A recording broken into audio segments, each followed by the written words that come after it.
Ons lees die oordenking vir die 21ste September uit Die Here is my herder met die vriendelike vergunning van Lizette Marie. Die opskrif vir vandag se gedeelte is Psalms van Dawid en ons teksvers kom uit Psalm 103 vers 2 tot 5 en dit uit die 3353 vertaling. Daar staan geskrywe: Loof die Here, o my siel, en vergeet geen een van sy weldade nie.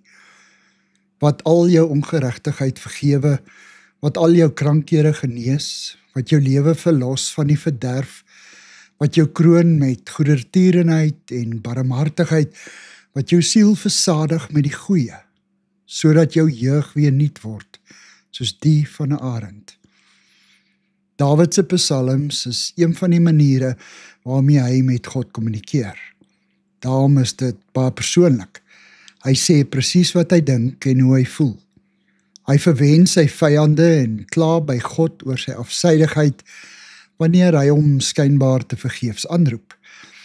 Sy psalms bevat al die menslike emosies soos woede, frustrasie, jaloesie, wanhoop, vrees en ook afguns.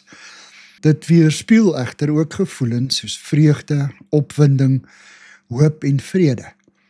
Bovenal is Dawid se psalms vir ons 'n kroniek van sy vriendskap met die Here, sy vriend en vertroueling. Sy psalms word as ware dagboekinskrywings van sy wandel met God. Daarom kan elkeen van ons aanklank daarby vind. Die psalms se boodskap bly relevant.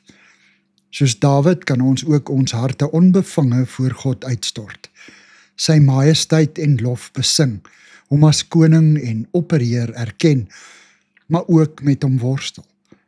Voor hom weeklaag, ween en pleit vir ons lewe.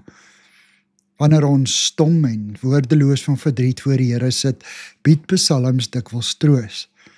Wanneer ons van vreugde wil sing en ronddans, echo die psalms ook ons emosies.